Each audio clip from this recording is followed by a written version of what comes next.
చాలా మంచి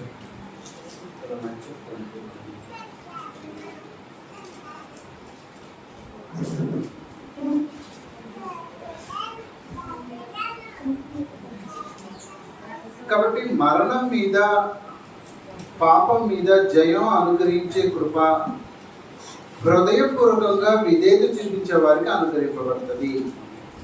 చిత్తవృత్తి యందు నూతన పరచబడిన వారికి అనుగ్రహింపబడుతుంది. ప్రభువైన క్రీస్తు రక్తం ద్వారా మనస్సాక్షి నిర్దోషత్వాన్ని పొందితే అనుగ్రహింపబడుతుంది. ఏప్రిల్కి రాసిన పత్రిక మనం ఆఖరిగా చూసుకున్నట్టు 9వ అధ్యాయం 14వ వచనంలో నిత్యుడుగా ఆత్మ ద్వారా తను తాను దేవునికి నిర్దోషినిగా అర్పించుకున్న క్రీస్తు యొక్క రక్తము నిర్జీవ క్రియలు వీడించి జీవం గల దేవుని సేవించడానికి మీ మనస్సాక్షిని ఎంతో ఎక్కువగా శుద్ధి. కాబట్టి మనస్సాక్షి శుద్ధి అయిన వాళ్ళకి పరమతండ్రి సముఖంలో పాపం మీద విజయం అనుగ్రహింపబడుతుంది. పాపం మీద విజయం అనుగ్రహింపబడుతున్న కాలాల్లో లేఖనాల అపార్థం జరుగుతున్నప్పుడు మనం చూసుకున్నట్టు మొదటి యోహానులో మనం చూసుకున్నట్టు మనం పాపం లేని వారిని చెప్పుకునేలా మనం మనమే మోసపుచ్చుకుందాము అని లేఖన ప్రయోగాలు ఉన్నాయి. మనం పాపం చేయలేదని చెప్పుకునేలా ఆయన అబద్ధికంగా చేయవారు మగుదము అన్న పద ప్రయోగాలు ఉన్నాయి. ఈ రెండు వాక్యాలు చూసినప్పుడు మొదటి యోహాను 3, 4, 5, 6, 7 వచనాలు చూసుకుంటే మనసు కుదుటపడుతుంది. ఆజ్ఞాతిక్రమమే పాపం తీసివేయటకైనా ప్రత్యక్షమైన పాపాలని దేని ప్రత్యక్షమైన అంటే యేసుక్రీస్తు ప్రభు పాపములను తీసివేయటానికి, అంటే పాపమే ఉండదు. దాన్ని చెప్పాను, నూతన స్వభావము అని.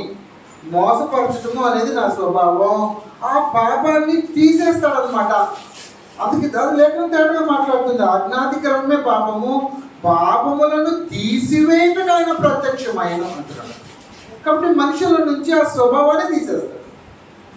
ఆయన ఎందుకు పాపం ఏది లేదు, ఆయన ఎందుకు నిలిచి ఉండేవాడేవాడు పాపం చేయడు, పాపం చేయవాడేవాడు ఆయన చూడడం లేదు, ఎడగడం లేదు. 8వ వచనంలో అపవాది మొదటి నుండి పాపం చేస్తున్నాడు కనుక పాపం చేయవాడు అపవాది సంబంధి. అపవాది యొక్క క్రియలను లయపరచుటకే దేవుడు కుమారుడు ప్రత్యక్షమైంది. ఇక్కడ కూడా వస్తుంది క్లియర్గా. కాబట్టి అపవాది క్రియలు ఉన్నాయి, వాటిని లయపరిచేసాడు యేసుక్రీస్తు ప్రభు. అంటే లయపరచడం అంటే ఇంకా అవి జరిగే కార్యక్రమాలు కాదు మనలో. యేసుక్రీస్తు ప్రభు సంబంధం అవుతాయి, అవి జరగవు మనలో. జరగవు కాబట్టి 9వ వచనంలో దేవుని మూలంగా పుట్టిన ప్రతి వాడిలో ఆయన బీజం నిలిచిన కనుక వాడు పాపం చేయడు, వాడు దేవుని మూలంగా పుట్టినవాడు కనుక పాపం చేయజాలడు అన్నాడు. కాబట్టి పాపం మీద విజయం రావాలి అంటే మొదటి యోహాను 3వ అధ్యాయాన్ని జ్ఞాపకం పెట్టుకోండి. మొదటి అధ్యాయాన్ని మరి ఎలా, ఈ 2 వచనాలు ఎలా పొరపాటు అవుతాయా? పొరపాటు కావు.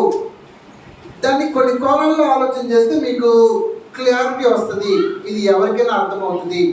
మొదట 5వ వచనాన్ని చూసుకుందాం. మేము ఆయన వల్ల మీకు ప్రకటించే వర్తమానం ఏమనగా దేవుడు వెలుగైనాడు, ఆయన ఎందుకు చీకటి ఎంత మాత్రం లేదు. ఆయనతో కూడా సహవాసము గలవారమని చెప్పుకొని చీకటిలో నడిచిన ఎడల మనం అబద్ధం ఆడుతూ సత్యము జరిగిపోకుండా ఉంటాము. అయితే ఆయన వెలుగులో ఉన్న ప్రకారము మనం వెలుగులో నడిచిన ఎడల మనం అన్యోన్య సహవాసం గలవారమై ఉంటాము. అమ్మయ్య 7వ వచనంలో ఒక చిన్న క్లూ మనకు దొరుకుతుంది. ఆయన వెలుగులో ఉన్నట్టు మనము వెలుగులో నడిచిన ఎడల, అంటే ఆయన వెలుగులో ఉన్నట్టు మనం వెలుగులో నడిస్తే మనం అన్యోన్య సహవాసం గలవారమై ఉంటాము. అప్పుడు ఆయన ప్రభువైన యేసుక్రీస్తు రక్తం మన పాపాలు కడుగుతుంది అని ఉంటుంది. కాబట్టి వెలుగులో నడిచేవాడికి పాపక్షమాపణ వస్తుంటుందంట. ఇందుకు వెలుగులో నడవటం అంటే లేఖనాన్ని పరిశీలించుకుంటే మనకు అర్థమవుతుంటుంది. వెలుగులో నడవటం అంటే ఏంటి? మత్తయి రాసిన సువార్త 5వ అధ్యాయము 15వ వచనంలో వెలుగులో నడవటం అంటే ఏంటి అనేది ఉంది. మత్తయి రాసిన సువార్త 5వ అధ్యాయము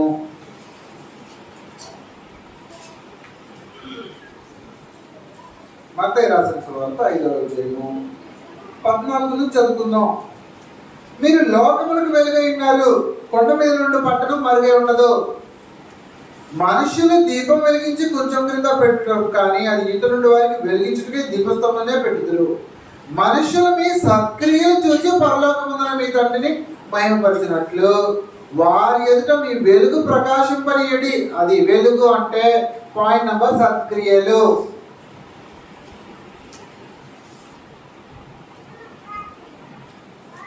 వెలుగు సత్క్రియలు.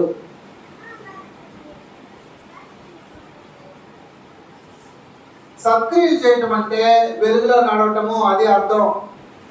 కాబట్టి సత్క్రియలు చేసేవాడికి పాప క్షమాపణ వస్తుంది. మొదటి యోహాను అర్థం చేసుకుంటే కన్ఫ్యూజ్ అవుతుందా, పూర్తయ్యేటప్పుడు క్లారిటీగా అర్థం అవుతుంది, కన్ఫ్యూజ్ అవుతుంది అవసరం వల్ల. యోహాను రాసిన సువార్త 3వ అధ్యాయము 20వ వచనంలో వెలుగు సంబంధం అంటే ఏంటో వివరిస్తుంది గ్రంథం. యోహాను రాసిన సువార్త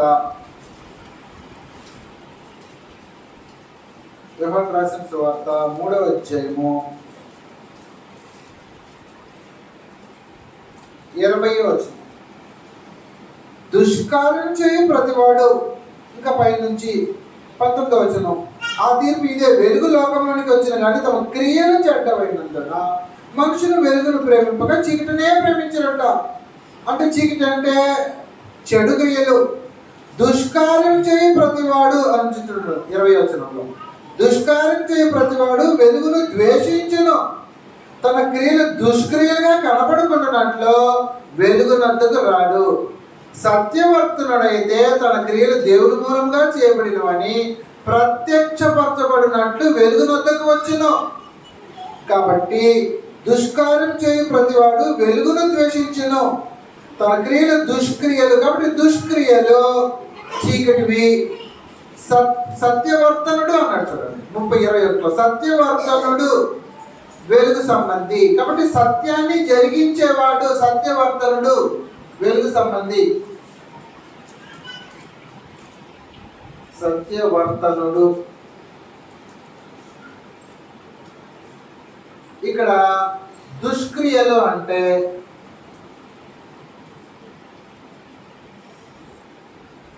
చీకటి. కాబట్టి వెలుగు సంబంధ చీకటి సంబంధ తేలిపోతుంటది లేఖనాలు చూసుకుంటుంటే, డౌట్ అవసరం లేదు. అదే యోహాను సువార్త 12వ అధ్యాయంలో విశ్వాస సంబంధి అని ఉంటుంది. యోహాను రాసిన సువార్త 12వ అధ్యాయంలో యోహాను రాసిన సువార్త 12వ అధ్యాయము 36. మీరు వెలుగు సంబంధులగినట్లు మీకు వెలుగుండగానే వెలుగునందు విశ్వాసముంచుడి అని వార్త చెప్పారు. కాబట్టి వెలుగు సంబంధి, మీరు వెలుగు సంబంధులగినట్లు, వెలుగు కుమారులగినట్లు. కాబట్టి యేసుక్రీస్తునందు విశ్వాసం ఉంచుట, వెలుగునందు విశ్వాసం ఉంచుట, యేసుక్రీస్తునందు విశ్వాసం ఉంచుట. వెలుగు సంబంధులు. మూడవది యేసుక్రీస్తునందు విశ్వాసం ఉంచిన వాళ్ళు.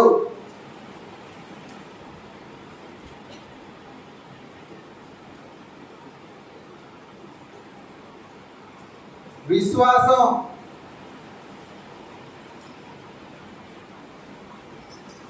కాబట్టి యేసుక్రీస్తునందు విశ్వాసం ఉంచిన వాడు వెలుగు సంబంధి. 2వ కొరింథీయులకు రాసిన పత్రిక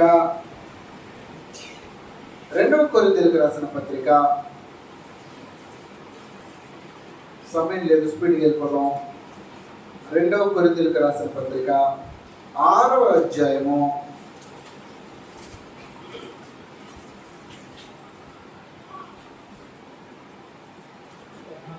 14. మీరు అవిశ్వాసులతో జోడుగా ఉండకుడి, నీతికి దుర్నీతితో ఏమి సాంగత్యము, వెలుగునకు చీకటితో ఏమి పొత్తు అంటున్నారు. నీతి దుర్నీతి, దుర్నీతి చీకటి, నీతి వెలుగు అని. కాబట్టి 4వ పాయింట్, వెలుగు అంటే నీతి, నీతిని అనుసరించి కార్యక్రమం. దుర్నీతి చీకటి.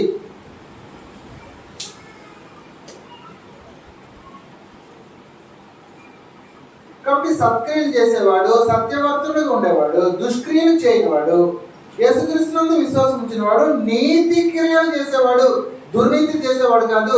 వెలుగు సంబంధం అంటే ఎఫెసీయులకు రాసిన పత్రిక సమస్త విధములైన మంచితనము ఓవరాల్గా మాట్లాడేస్తున్నాడు. ఎఫెసీయులకు వచ్చేసరికి వెలుగు అంటే ఎఫెసీ 5వ అధ్యాయము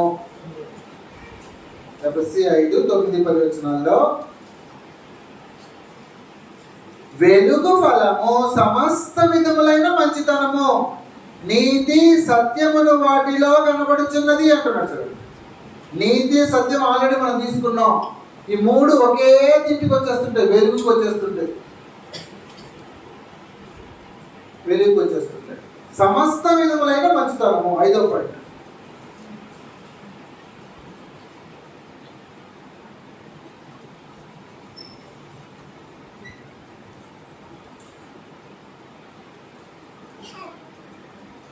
సమస్త విధములైన మంచితనము. కాబట్టి సమస్త విధములైన మంచితనము, దుష్క్రియలు చేయకుండా ఉండటము. తెస్సలోనికీ రాసిన పత్రిక 5వ అధ్యాయము 5వ వచనంలో, తెస్సలోనికీ రాసిన మొదటి పత్రిక 5వ అధ్యాయము, మీరందరూ వెలుగు సంబంధులు, పగటి సంబంధులై ఉన్నారు. మనము రాత్రి వారము కాము, చీకటి వారము కాము. కావున ఇతరుల వలె నిద్రపోక మెలకువగా ఉండి మత్తులం కాకయిందము. అంటే మెలకువగా ఉండుట, సిద్ధపడి ఉండుట. వెలుగు సంబంధులు సిద్ధపడి ఉండుట, సిద్ధపడుతూ ఉంటారు. వెలుగు సంబంధులు మెలకువగా ఉండేవారు.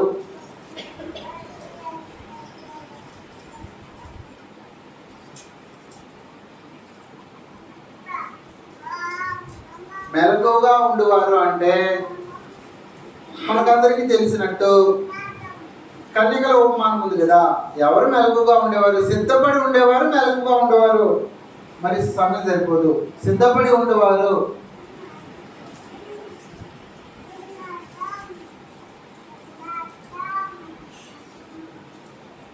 సిద్ధపడి ఉండేవారు, మెలకువగా ఉండేవారు.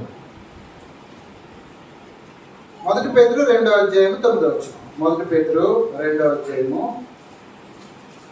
అయితే మీరు చీకటిలో నుండి ఆశ్చర్యకరమైన తన వెలుగులోనికి మిమ్మును పిలిచిన వారి గుణాతిశయములను ప్రచురము చేయ నిమిత్తం ఏర్పరచబడిన వంశమును, అది రాజులైన యాజక సమూహం. చాలు, దేవుని యొక్క గుణాతిశయములను ప్రచురించువారు. 7వ పాయింట్.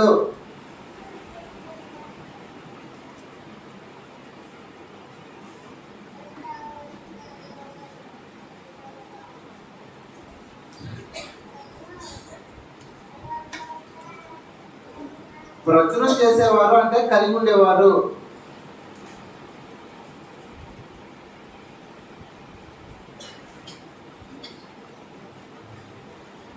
దేవుని యొక్క గుణాతిశయం.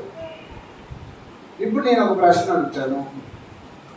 దేవుని యొక్క గుణాతిశయములు కలిగిన వాడు అంటే పాపం చేసేవాడా? ఇప్పుడు మొదటి యోహానుకి వద్దాం. ఇప్పుడు మీకు క్లారిటీ బాగా వస్తుంది. మొదటి యోహానుకి వచ్చేసేద్దాం. మొదటి యోహాను 1వ అధ్యాయము 8-9 వచనాల్లో కొంతమంది లేఖనాలను అపార్థం చేసేవాళ్ళు మాట్లాడుతున్న మాటలు. 8వ వచనంలో, మనం పాపము లేని వారమని చెప్పుకునే మనమే మోసపుచ్చుకుంటాము, మరియు మనలో సత్యం ఉండదు. మన పాపాలు మనం ఒప్పేసుకోవాలి. 10వ వచనంలో, మనము పాపము చేయలేదని చెప్పిన యెడల మనల్ని అబద్ధికులుగా చేయవారు మస్తము. దేవుని అబద్ధికులుగా చేస్తారు. కాబట్టి పాపం చేస్తుంటాం మనం, కాబట్టి చేయి పాపం అంటారు. ఇప్పుడు నా ప్రశ్న ఏంటంటే, ఈ 2 వాక్యాలు మీరు మనసులో పెట్టుకొని, సత్క్రియలు చేసేవాడు, సత్యవర్తనుడు, యేసుక్రీస్తునందు విశ్వాసం ఉంచినవాడు, నీతి కార్యం చేసేవాడు, సమస్త విధములైన మంచితనం చేసేవాడు, మెలకువగా ఉండి సిద్ధపడేవాడు, దేవుని గుణాతిశయములను ప్రచురం చేసేవాడు పాపం చేస్తాడా? మీకు అర్థమవుతుందా? 7 పాయింట్లు మీరు మనసులో పెట్టుకుంటే మొదటి యోహాను మీకు డౌట్ రాదు. లేకపోతే మొదటి యోహాన్ని అపార్థం చేసుకుంటారు. కాబట్టి దేవుని గుణాతిశయాన్ని ప్రచురం చేసే నేను పాపం ఎలా చేస్తా? మీకు అర్థమవుతుందా? సత్యవర్తనుడుగా ఉంటాను అనుకో, సత్యవర్తనుడు నేను సత్క్రియలు చేస్తుంటా, దుర్నీతి చేయను, నీతి క్రియలు చేస్తుంటా, సమస్త విధములైన మంచితనము అనేసాడు. వెలుగు సంబంధం అంటే సమస్త విధములైన మంచితనం. ఇంకెక్కడ చేస్తాను పాపము? దీనికి మొదటి యోహానుకి టోటల్గా వ్యతిరేకంగా ఉంటుంది. ఇప్పుడు మళ్ళీ మనం 5 నుంచి చదివితే కొద్దిగా వివరిస్తే మీకు అర్థమైపోతుంది. మొదటి యోహాను 1వ అధ్యాయము 5వ వచనం, మేము ఆయన వలన విని మీకు ప్రకటించే వర్తమానం ఏదనగా దేవుడు వెలుగై ఉన్నాడు, ఆయన ఎందుకు చీకటి ఎంత మాత్రం లేదు. అది ఇప్పుడు ఇవన్నీ ఈ లక్షణాలన్నీ దేవునికి సంబంధించినవే. దేవుడు వెలుగై ఉన్నాడు, ఆయన ముందు చీకటి ఎంత మాత్రం లేదు. కాబట్టి ఆయనతో కూడా సహవాసం గలవారని చెప్పుకొని చీకటిలో నడిచిన ఎడల మనం అబద్ధం ఆడుతూ సత్యాన్ని జరిగి ఉంటాం. కాబట్టి ఈ గుణగణాలు మనలో లేకపోతే నువ్వు వెలుగు సంబంధమే కాదు. మీకు అర్థమవుతుందో లేదో ఆలోచనలో, ఆయనతో కూడా సహవాసం గలవారని చెప్పుకొని చీకటిలో నడిచిన ఎడల మనం అబద్ధం ఆడుతూ సత్యం జరిగించుకుందాము. అయితే ఆయన వెలుగులో ఉన్న ప్రకారం మనము వెలుగులో నడిచిన ఎడల, అంటే ఆయన వెలుగులో ఉన్నట్టు ఇవన్నీ మనం కూడా చేస్తుంటే అప్పుడు ఆయనతో అన్యోన్య సహవాసం గలవారమై ఉంటాము. దేవుడితో అన్యోన్య సహవాసం కలిగి ఉంటాము. దేవుడితో అన్యోన్య సహవాసం కలిగి ఇవన్నీ చేస్తా ఉంటే మళ్ళీ పాపం ఎలా చేస్తాం? ఇప్పుడు నేనేమడుగుతానంటే, యాకోబు గారు దేవుడితో అన్యోన్య సహవాసం కలిగిన వ్యక్తే కాదా? కలిగిన వ్యక్తే. అందుకే ఇప్పుడు యాకోబు దగ్గరికి వెళ్ళిపోతాం, శిష్యుడు కదా, మనకు అప్పుడు ధైర్యం వస్తుంది కొద్దిగా. కాబట్టి ఇప్పుడు ఆయన చెప్తున్న స్టేట్మెంట్ ఆలోచన చేద్దాం. యాకోబు 3వ అధ్యాయము మొదటి వచ్చిన, సహోదరులారా, బోధకులమైన మనము మరి కఠినమైన తీర్పు పొందుతామని తెలుసుకొని మీరు అనేక బోధకులు కాకుండా అనేక విషయంలో మనం అందరం తప్పిపోతున్నాము. ఎవడైనా మాట ఎందుకు తప్పని ఎడలా అటువాడు లోపం లేనివాడే తన సర్వ శరీరంలో స్వాధీనపరుచుకున్న శక్తి గలవాడు. కాబట్టి తప్పిపోయే పొరపాటు జరుగుతుంటది, అది సంగతి. బుద్ధిపూర్వకంగా పాపం చేయము, తెలియకుండా చేస్తుంటాము. తెలియకుండా చేసే పాపాలని ఉద్దేశించి మాట్లాడాడు మొదటి యోహానులో, అది సంగతి. కాబట్టి తప్పిపోయే పాపాల గురించి మాట్లాడబడింది తప్పితే తెగించి బుద్ధిపూర్వకంగా, విల్ఫుల్ సిన్ అంటాడు ఇంగ్లీష్లో, ఇష్టపూర్వకంగా పాపం చేయటం, నువ్వు చీకటి సంబంధం అయిపోతావు. కాబట్టి మొదటి యోహాను 8వ వచనం 10వ వచనాన్ని మనసులో పెట్టుకొని వాక్యాన్ని విభజించి పరీక్షించడానికి సరైన జ్ఞానం లేని మహానుభావులు కొంతమంది ఏం చేస్తున్నారంటే, పాపం చేయొచ్చు అని ఇష్టపూర్వకంగా పాపం చేసేది ప్రారంభిస్తున్నారు. కాబట్టి దానివల్ల ఏ ప్రమాదం జరుగుతుందంటే, నువ్వు వెలుగు సంబంధిగా కాకుండా చీకటి సంబంధం అయిపోతావు. నువ్వు చీకటి సంబంధం అయిపోతే నీకు పాపం మీద జయం రాదు. అది నా గొడవ. మన అంశం ఏంటంటే, దేవుడు నిన్ను జయశాలిగా నిలబెట్టాలని ప్రయత్నాలు చేస్తున్నాడు. యుద్ధంలో నీకు జయాన్ని అనుగ్రహిస్తాడు. కాబట్టి పాపం మీద, మరణం మీద నీకు జయం రావాలంటే సాతాను మీద జయం రావాలా. సాతాను మీద జయం గురించి ఆయన మాట్లాడుతున్నాడు. లూకా రాసిన సువార్తలో, లూకా రాసిన సువార్త 11వ మనకు అందరూ తెలుస్తున్నట్టే, సాతాను దగ్గర నుంచి ఉన్న ఆయుధాలు నేను పీకేశాను అనేసాడు పర్మనెంట్. లూకా సువార్త 11వ అధ్యాయము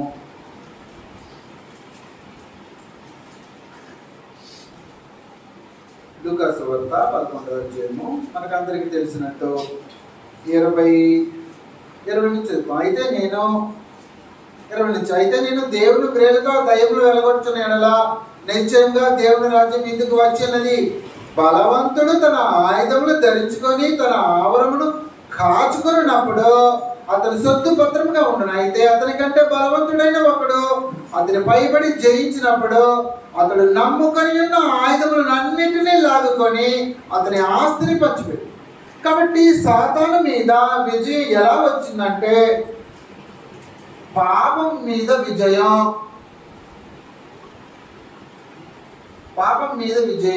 మరణం మీద విజయం.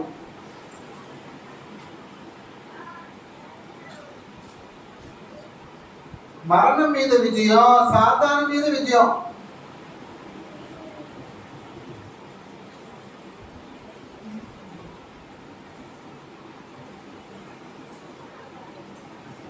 కాబట్టి పాపాన్ని నువ్వు గెలిస్తే మరణాన్ని గెలిచినట్టే, మరణాన్ని గెలిస్తే నువ్వు సాతాన్ని గెలిచినట్టే, అది సంగతి. కాబట్టి పరమ తండ్రి ఆయన మార్గంలోకి ప్రవేశించి ఆయన సముఖంలో పరిశుద్ధులుగా జీవించాలి అనుకున్న వారికి ఆ అద్భుతమైన భద్రతను అనుగ్రహించాడు. పాప మరణంలో వ్యవస్థను తీసేసేసి తెలియకుండా పొరపాట్లు చేస్తే దానికి క్షమాపణ ఆ మార్గాన్ని అనుగ్రహించాడు. ఆయన అనుగ్రహించేసేసాడు. తెలియకుండా చేస్తే పాపాలు క్షమింపబడిపోతారు. కాబట్టి బుద్ధిపూర్వకంగా క్రీస్తులో ఉండేవాళ్ళు పాపం చేయరు, తెగించి పాపం చేయరు, కోరుకొని ఇష్టపూర్వకంగా పాపం చేయరు. విల్ఫుల్ సిన్ అంటారు. కాబట్టి తెలియకుండా పొరపాట్లు జరిగి ఉండొచ్చు. ఏవి జరుగుతాయో 1200 చిల్లర సూత్రాలు ఉన్నాయి మొత్తం క్రొత్త నిబంధనలో. అందులో ఏది మర్చిపోయి ఎక్కడ పొరపాటు చేశామో, కాబట్టి యాకోబు గారు అనేక విషయంలో మనం పొరపడుతున్నాము అంటారు. దేంట్లో పొరపాటు చేశామో ఈరోజు జ్ఞాపకం ఉండదు, రేపు జ్ఞాపకం ఉండదు, జ్ఞాపక శక్తి తగ్గుతుంటుంది. యవనస్తులు బలవంతులు, దేవుని వాక్యం మీలో నిలుస్తుంది అంటాడు. అందుకే వాళ్ళకి జ్ఞాపక శక్తి సమస్యలు రావు. అందుకే మొదటి యోహానులో 2వ అధ్యాయము 12 నుంచి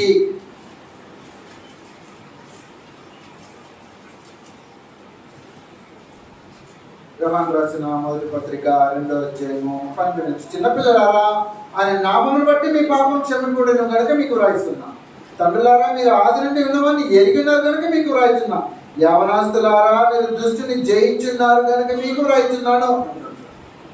కాబట్టి ఇప్పుడు పాపమును, మరణాన్ని గెలవటం, సాతాన్ని గెలవటం, దుష్టుని గెలవటం. వాక్యాన్ని ఇలా నిలబడితే గెలుస్తావు. అదే మొదటి యోహాను 5వ అధ్యాయము, మొదటి యోహాను 5వ అధ్యాయము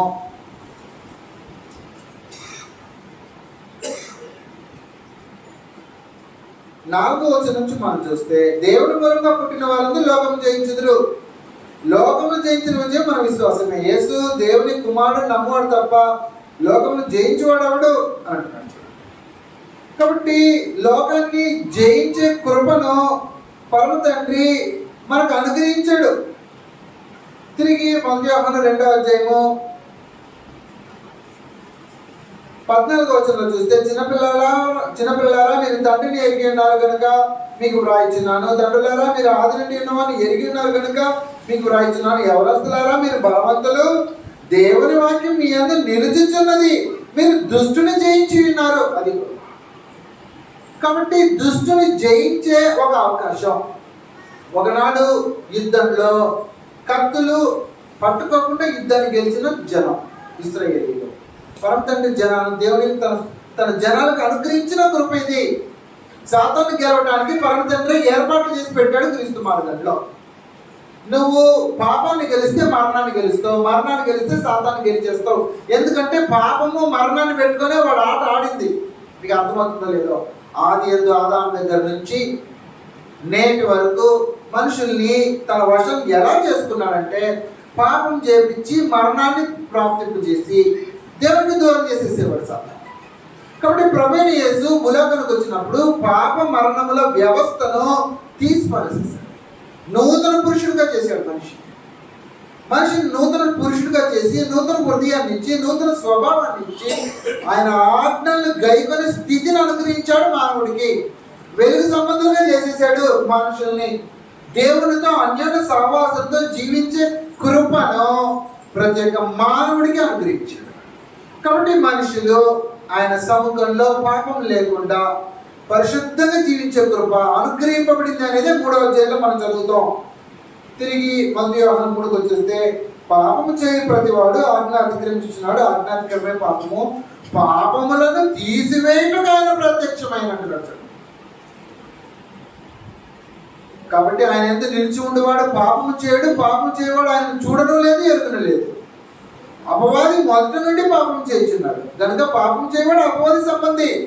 అపవాది యొక్క క్రియలను లయపరచుటకే దేవుని కుమారుడు ప్రత్యక్షమై. కాబట్టి ప్రత్యక్షమై ఏం చేశాడంటే వారి చేతిలో ఉన్న పాపము మరణము అనే ఆయుధాలు రెండింటిని పట్టుకొని లాగిపడేసేసాడు. అవి రెండు పోయిన వెంటనే సాతాను మనిషిని బానిస చేసుకోలేని పరిస్థితి వచ్చేసేసింది. కాబట్టి 9వ వచనంలో దేవుని మూలంగా పుట్టిన ప్రతి వానిలో ఆయన బీజం నిలిచిన కనుక వాడు పాపము చేయడు, వాడు దేవుని మూలంగా పుట్టినవాడు కనుక పాపము చేయ జాలడు అనే స్థితికి వచ్చేసాడు మానవుడు.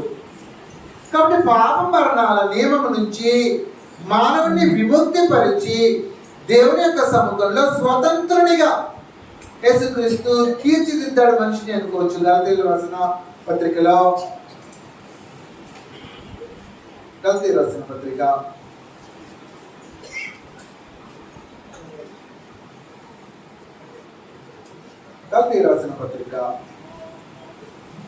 మనకందరం తెలిసినట్టు 4వ అధ్యాయము పాత వ్యవస్థ యేసుక్రీస్తు యొక్క నూతన మార్గం. పాత ధర్మశాస్త్రానికి నూతన మార్గానికి అంటే సీనాయి కొండకు యెరూషలేముకు ఉన్న తేడాని ఉపమాన రీతిగా మాట్లాడుతున్నాడు, అలంకార రూపంలో మాట్లాడుతున్నాడు.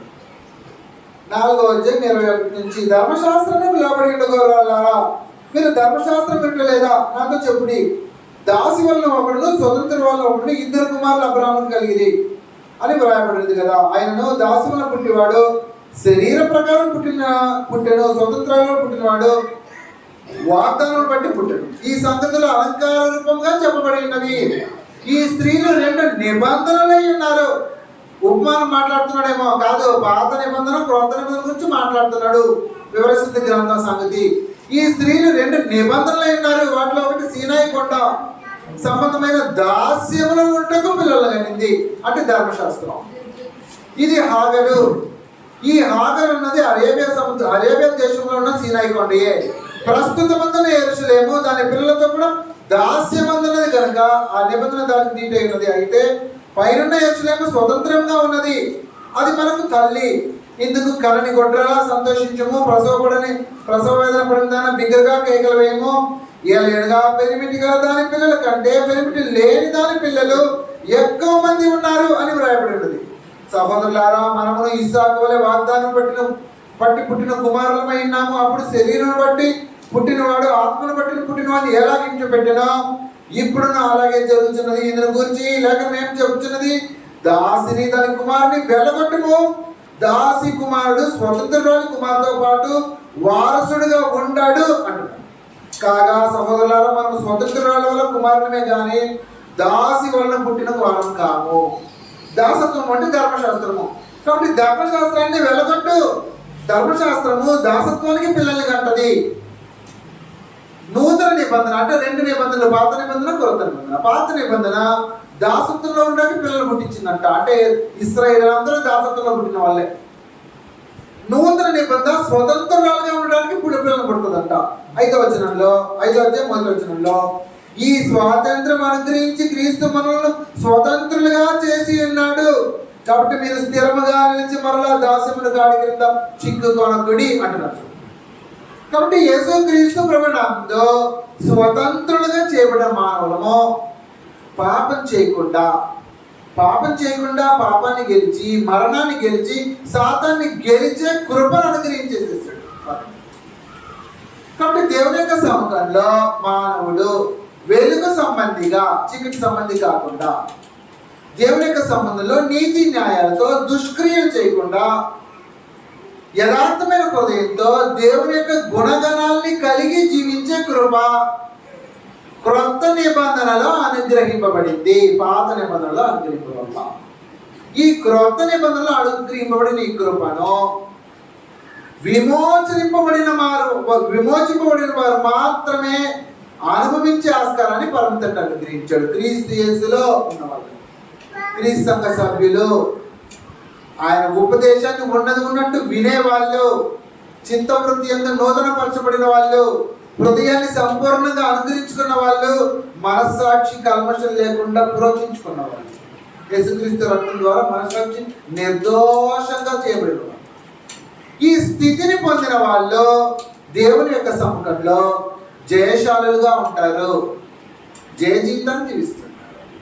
పరమ తండ్రి నీకు ఈ విజయాన్ని అనుగ్రహించడానికి పాత నిబంధన గ్రంథంలో కొన్ని డెమోలు అనుగ్రహించాడు.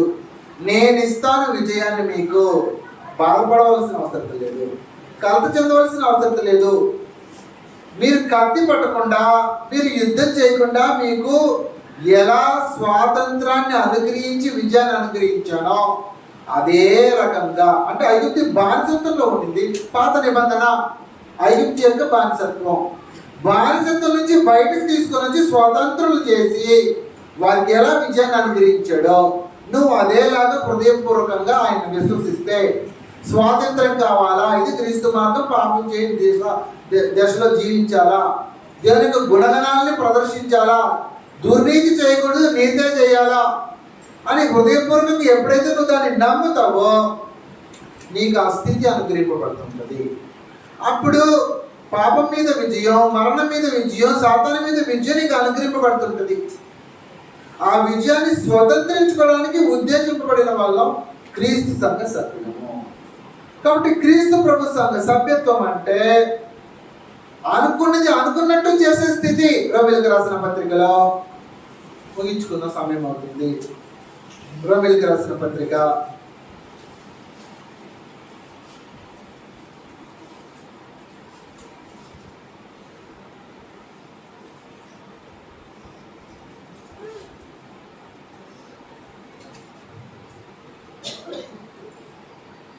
17వ వచనం 16లో లోబడుటకు దేనికి మిమ్మల్ని మీరు దాసులుగా అప్పగించుకొచ్చురో అది చావు నిమిత్తముగా పాపమునికే కానీ నీతి నిమిత్తముగా విధేయతకే కానీ దేనికి మీరు లోబడుతారో దానికే దాసులగుదురు. అది గొడవ.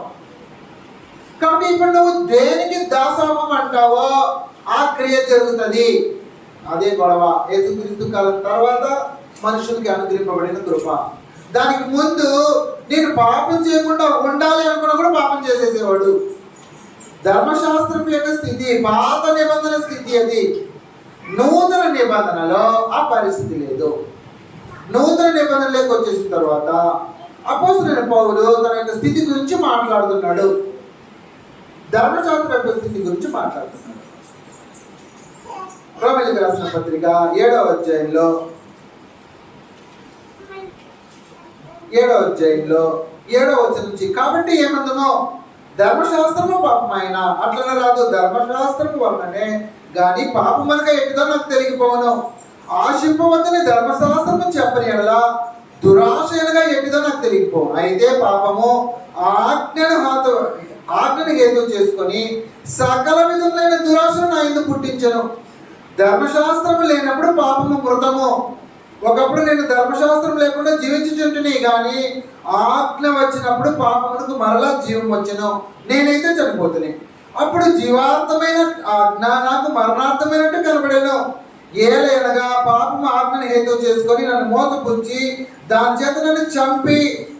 కాబట్టి ధర్మశాస్త్రం పరిశుద్ధమైనది, ఆజ్ఞ కూడా పరిశుద్ధమైనది, నీతి గలది, ఉత్తమమైనది ఉన్నది. ఉత్తమమైనది నాకు మరణకరమైన అట్లా రాదు. అయితే పాపము ఉత్తమమైన దాని మూలంగా నాకు మరణము కలిగజేయచ్చు. పాపమైనట్టుగా అదప్పుడు నిమిత్తము అనగా పాపము ఆజ్ఞ మూలముగా అత్యధికముకు పాపము నిమిత్తము అది నాకు మరణకరమైంది. ధర్మశాస్త్రము ఆత్మ సంబంధమైన తెలుగుదము. అయితే నేను పాపములకు అమ్మబడి శరీర సంబంధమై ఉన్నాను. ఏది పాత నిబంధన స్థితి, ధర్మశాస్త్రం యొక్క స్థితి. ఇది క్రీస్తులోకి వచ్చే స్థితి కాదు. అపోస్తలుడైన పౌలు తన యొక్క పాత నిబంధనలో ధర్మశాస్త్రంలో స్థితి గురించి మాట్లాడుతున్నాడు. ఏదైనా నేను చేయనిది నేను ఎరగగా నేను నిశ్చయించినది ద్వేషించినదియే చేయించున్నాను. ఇచ్చయింపనిది నేను చేసినలా ధర్మశాస్త్రము శ్రేష్టమైనట్టు ఒప్పుకుంటున్నాను. కావున ఇక నువ్వు దాన్ని చేయనది నా యందు నివసించు పాపమే కానీ నేను కాదు. నా యందు అనగా నా శరీరం అందు మంచిది ఏది నివసింపదని నేను ఎరుగుదును. మేలైనది చేయవలని కోరిక నాకు కలుగుతున్నది, కానీ దాన్ని చేయడం నాకు కలగటం లేదు. నేను చేయగోరు మేలు చేయక చేయగోరని కీడు చేయుచున్నాను. నేను కోరని దాన్ని చేసినలా దాన్ని చేయనందు నా యందు నివసించు పాపమే కానీ ఇక్కడ నేను కాదు. కాబట్టి మేలు చేయగోరు నాకు కీడు చేయటం కలుగుతున్నది ఒక నియమం నాకు కనపడుచున్నది. ఎప్పుడు పాత నిబంధనలో ధర్మశాస్త్రంలో దాన్ని ఫుల్గా వివరించుకుంటూ అలాగే అయ్యో నేను ఎంత దౌర్భాగ్యంలో అంటున్నాడు. 25వ వచనానికి వచ్చేసేద్దాం. మన ప్రభువైన యేసుక్రీస్తు ద్వారా దేవునికి కృతజ్ఞతాస్తుతులు చెల్లించున్నాను కాగా నేను మనసు విషయంలో దైవ నియమమును శరీర విషయంలో పాపమునకు దాసునైనాను. కాబట్టి ఇప్పుడు క్రీస్తు యేసునంత వరకు ఏ శిక్ష విధి లేదు. ఎందుకు? క్రీస్తు యేసునందు జీవం నుంచి ఆత్మ యొక్క నియమము పాప మరణముల నియమం నుంచి తీసివేసిన అది. కాబట్టి అపోస్తలుడైన పౌలు తన యొక్క పాత స్థితిలో పరిశుద్ధంగా జీవించాలి అనుకున్నా జీవించలేకపోయాడు. అది గొడవ. ఆయన యొక్క నూతనమైన స్థితి గురించి చూద్దామా? 2వ కొరింథీయులకు రాసిన పత్రికలో ఆయన యొక్క నూతనమైన స్థితి చూస్తున్నాడు. బలహీనత ఉంది, ఆయన నేను పాపం చేయలేదు అని మాట్లాడుతున్నాడు అపోస్తలుడైన పౌలు. అది పాపాన్ని గెలవటం అంటే మరణాన్ని గెలవటం అంటే సాతాన్ని గెలవటం. ఆ స్థితి అపోస్తలుడైన పౌలుకి కరెక్ట్గా సరిపోతుంది. మనకి 2వ కొరింథీయులకు రాసిన పత్రిక 12వ అధ్యాయం ముగించుకుందాం. 2వ కొరింథీయులకు రాసిన పత్రిక 12వ అధ్యాయము 7వ వచనం నుంచి చదువుదాం. నాకు కలిగిన ప్రత్యక్షతలు బహు విశేషంగా ఉన్నందున నేను అత్యధికంగా హెచ్చిపోకునేంతో నాకు శరీరంలో ఒక ముళ్ళు, నేను అత్యధికంగా హెచ్చిపోకునేంతో నన్ను నలుగొట్టుకు సాతానిక దూతగా ఉంచబడిను. అది నా యొద్ద నుండి తొలగిపోవాలని దాని విషయమే ముమ్మారు ప్రభువు వేడుకుంటుంది. అందుకు నా కృప నీకు చాలును, బలహీనత యందు నా శక్తి పరిపూర్ణమగుచున్నది అని ఆయన నాతో చెప్పిన కాగా, క్రీస్తు శక్తి నా మీద నిలుచుండు నిమిత్తము విశేషంగా నా బలహీనత యందే బహు సంతోషంగా అతిశయపడుతున్నాం. 10వ వచనాన్ని అర్థం చేసుకోతే ఇది కూడా అపార్థం చేసుకుంటాం. నేను ఎప్పుడు బలహీనుడనో అప్పుడే బలవంతుడను అంటున్నట్టు అద్భుతంగా 2 కొరింథీ 12:10 నేను ఎప్పుడు బలహీనుడనో అప్పుడే బలవంతుడను.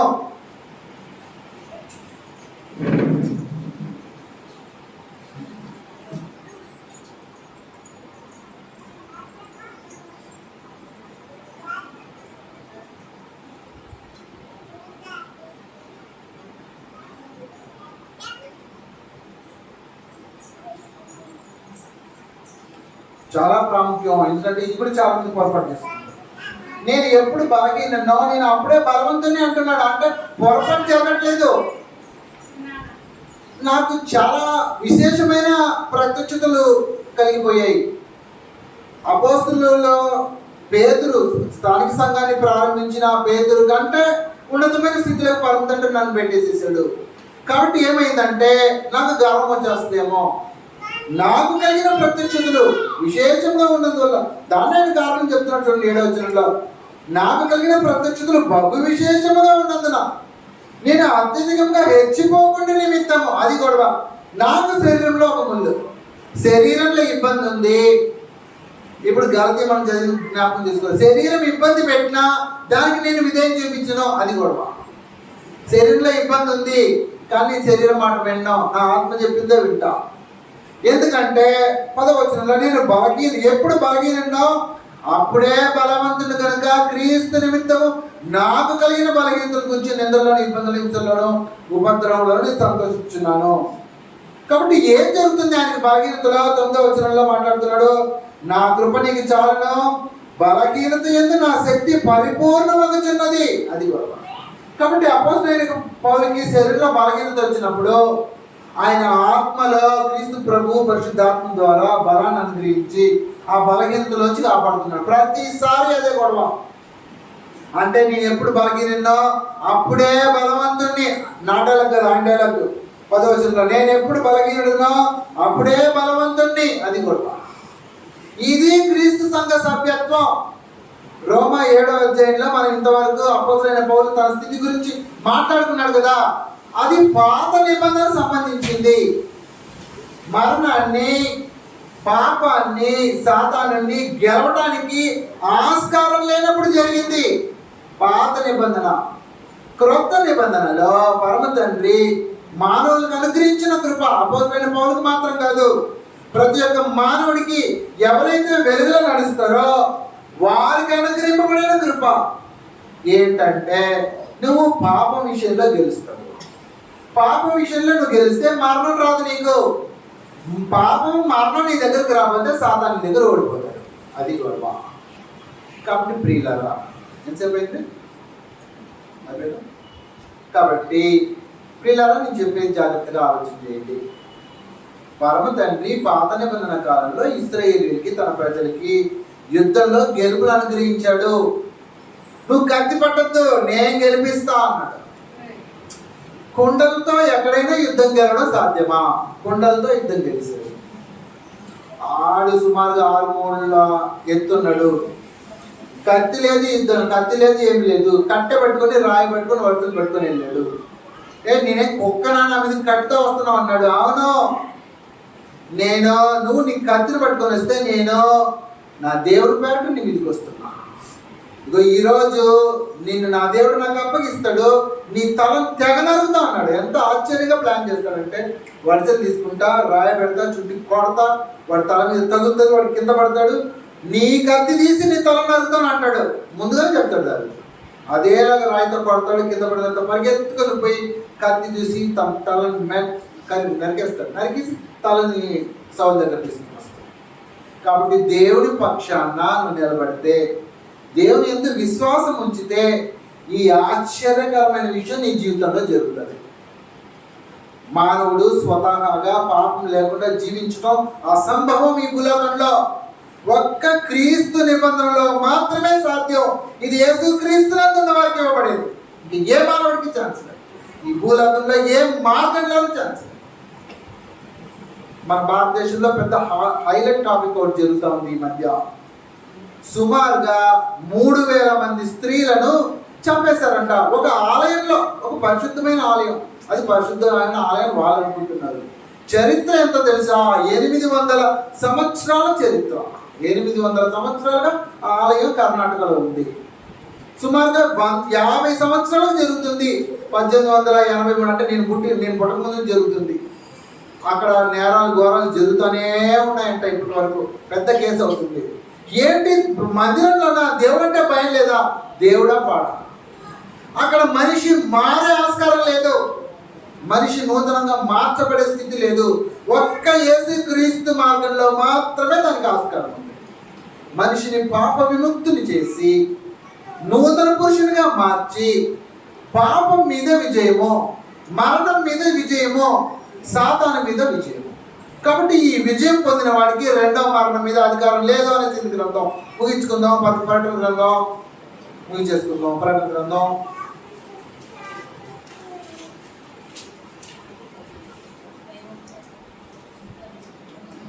20వ అధ్యాయము 6వ వచనం. ఈ మొదటి పునరుద్ధానంలో పాల్గొనిన వారు ధన్యులను పరిశుద్ధులను ఇందులో ఇట్టి వారి మీద రెండవ మరణమునకు అధికారం లేదు. వీరు దేవునికి క్రీస్తుకుని యాజకులై క్రీస్తుతో కూడా 1000 సంవత్సరములు రాజ్యం చేస్తారు. కాబట్టి యాజకత్వం చేయాలని ఉంటే, రాజరికంగా బ్రతకాలని ఉంటే, విజయోత్సవంతో జీవించాలనుకుంటే మీకు నూతన నిబంధన మాత్రమే గతి. ఈ నూతన నిబంధనను ఉన్నది ఉన్నట్టుగానే వినుండాలా. అదొక పెద్ద సమస్య. ఆ బోధలు తగ్గిపోతున్నాయి. తమ ఇష్టానుసారం జీవించే బోధలు ఎక్కువైపోతున్నాయి. కాబట్టి నీకు విజయాన్ని అనుగ్రహిస్తా, జయ జీవితాన్ని అనుగ్రహిస్తా అని ఉదాహరించడానికే ప్రపంచ చరిత్రలో యుద్ధాల్ని మానవులు ఎలా యుద్ధం చేసి గెలవాలో అలా కాకుండా విచిత్రంగా గెలిపించాడు పరమ తండ్రి.